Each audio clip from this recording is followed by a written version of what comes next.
আজকে একটি মাছও ধরতে পারলাম না, কার মুখ দেখে যে উঠেছিলাম। এটা আবার কি? দূর, কপালটাই খারাপ। দেখি এটা কিসের বোতল।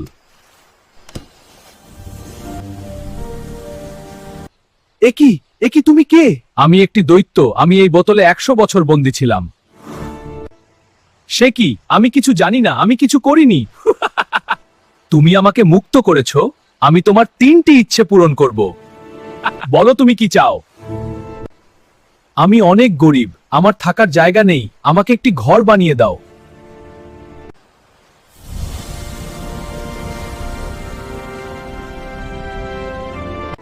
বলো আর কি চাও?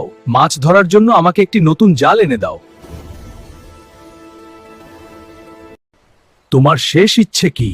আমার শেষ ইচ্ছে হলো আমি যখন তোমাকে ডাকবো তুমি আমার কাছে চলে আসবে। ঠিক আছে, তুমি যখন ডাকবে আমি চলে আসব। তুমি অনেক ভালো। আমি চললাম, প্রয়োজন হলে আমাকে ডাকবে।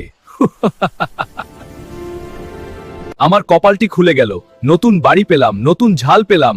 ইয়াহু!